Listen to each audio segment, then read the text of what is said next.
All right, ladies and gentlemen, boys and girls, children of all ages. I'm pretty sure children of all ages.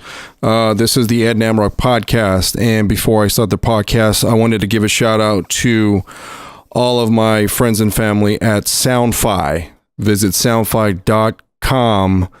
The app has officially launched. You can watch Equalizer 2 right now in select theaters.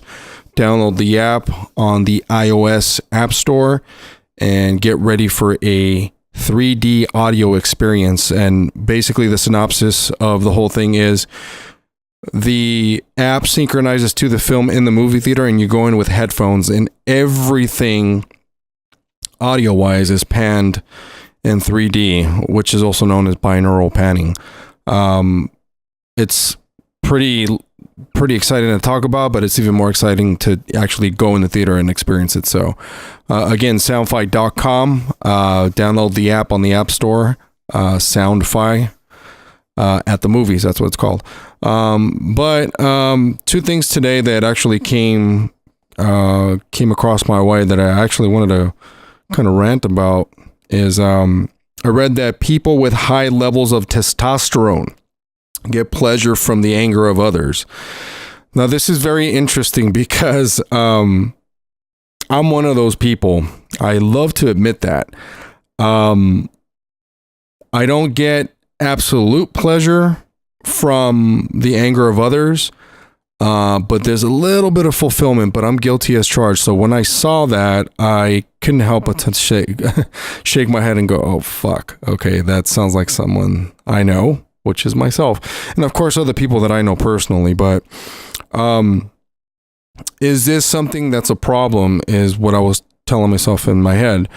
Yes and no, because I'm not one to shy away from controversy, whether it be in your face, in person over the phone, typing on a keyboard, whatever, in an email.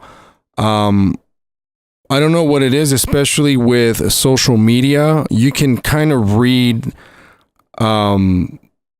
through people's sequential typing when you're reading it. But here's the other thing that I've noticed, that when you're reading anything text, especially on social media comment threads, you begin to invent sounds in your head, voices, different tones, different tone and delivery is what I'm trying to say. That's key in engagement. That's what I've been noticing. So when you have a high level of testosterone, you do get pleasure from seeing people get quote unquote triggered. And that's something that I'm guilty of course, but and I'm not afraid to fucking admit it. So but that's something that came across my way, and I was like, oh shit, I gotta publicly admit this. So and I'm not doing it on purpose. I think for sure it's been a natural instinct of mine for a long time, because as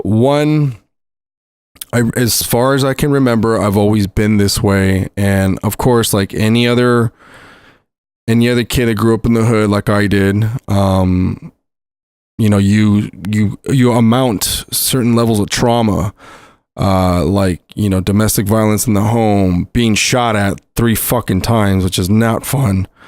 And of course, the trials and tribulations of being a teenager and stuff like that. But I think what made me even more high level of testosterone, I guess, peak, I don't even know if there's a peak to that, but it could be, is when I started playing sports. And I guess it's the whole thing with sports and masculinity, which could be misconstrued sometimes, because even if you are straight or if you are gay as a man playing football, of course, you still have and possess those levels of testosterone, regardless of your preference of companion. But that's one that stood out. And the other one that stood out was that people with low self-esteem tend to degrade others. Subjects who were told that the results of their IQ test were poor displayed more national and religious biases than those who recorded higher results. Now, this could be a double-edged sword, because for most people like myself, I don't personally know my IQ test, but I do know I scored decent on the SAT, for example. I scored like I don't know, like close to a 1100, whatever. And that's if I would have spelled my name correctly, like a dumbass. I probably would have got a higher score. But I do know some people that are not the brightest bulb in the Christmas lights, so to speak.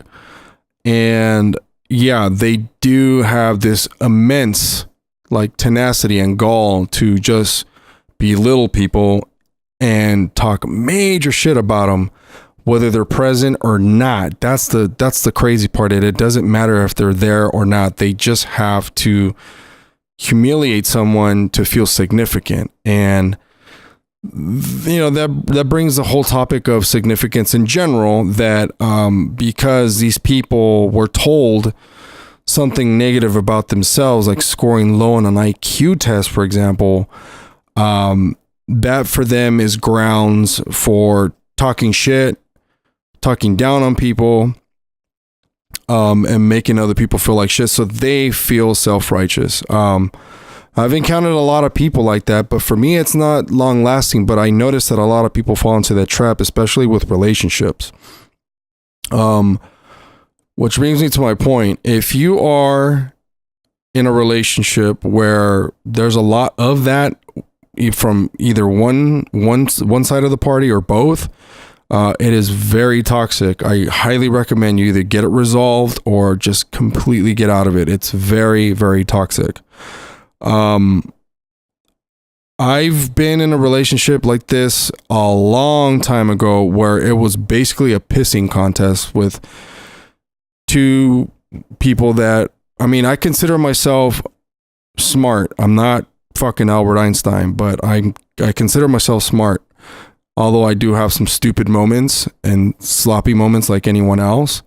But when you get two people who are exactly alike, sometimes I would say I would just take an educated guess, maybe 8 times out of 10.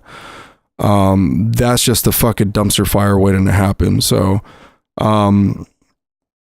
yeah, if one person is completely trying to outdo the other person on a daily basis, then it's just not good. I'm hearing more and more of it now. I've had a couple of my acquaintances and peers ask me for some advice because I guess I'm the old man now. And they asked me genuinely because they've never encountered something like this. Like, hey, what do I do? Do I fight? Do I back down? I don't want to feel like a bitch if I do. My best recommendation is, whether you're male or female, if you are in a relationship just like this, do your best to resolve it, because no one can judge the relationship, only the people that are in it, the first and foremost. Do everything you can to try to figure it out, trying to find a medium, and maybe seek some type of fulfillment on both parties.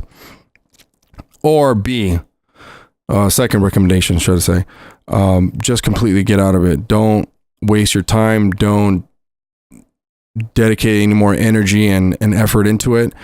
I highly recommend you get out of it, simply because it's too damn toxic. It's going to damage you first and foremost. And that's just going to ruin it for future relationships down the line, because that's how the whole damaged goods manifestation comes about, because you've been fucked so many times, you've been dicked over, you've been treated like shit, that you just don't want to do it anymore. But yeah, so those are two things that I kind of wanted to talk about real quick. I usually do not like taking too much of your fucking time, because, well, first and foremost, you got to see my goddamn face, which is a chore in general. And second, you got to hear my voice, which, I don't even like the sound of it, but I like to talk because I don't have another platform to do so. But the other thing too is I wanted to make that announcement too about Soundfly, because it's very important that people experience something new with not only technology, but with entertainment. And this day and age, everyone is wearing headphones.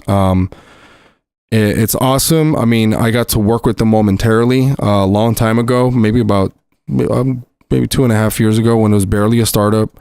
Shout out to my former classmate and brethren, Joe Cesena, who's just a fucking wizard, and of course the founder of Soundfight, Chris Anastas, who's now probably my hero after accomplishing this, that he once just envisioned and made the invisible visible. And I just want to give not only major props to them, but fucking man, you guys are awesome. But it goes to show, man, believe in your fucking dreams. Don't give up. Keep your eye on the prize.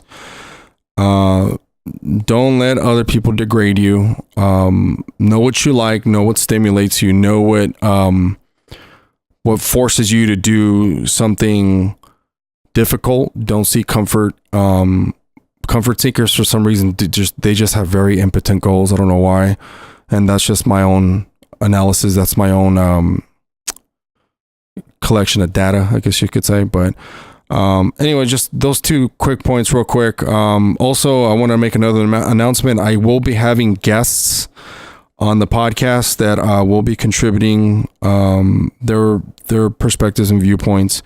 And for you dumb motherfuckers, and I'll say that straight up, yes, I'm looking at you, you fucking dumb piece of shit. I can have whoever the fuck I want on my goddamn podcast. You understand me?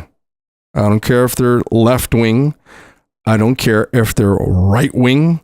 I don't care if they're centrist. I don't care if they're anarchists. I don't give a fuck. I can have whoever the fuck I want on my podcast, you dumb motherfucker. Just like that. Anyway, because I've had multiple types of people on the podcast. So for someone to tell me like, oh, why are you friends with that person? Oh, why are you friends with that person? Why do you want to have that person on your podcast?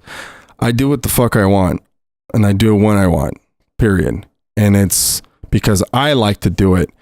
And when you help yourself, people see that and they like it. So with that being said, ahí te guacho.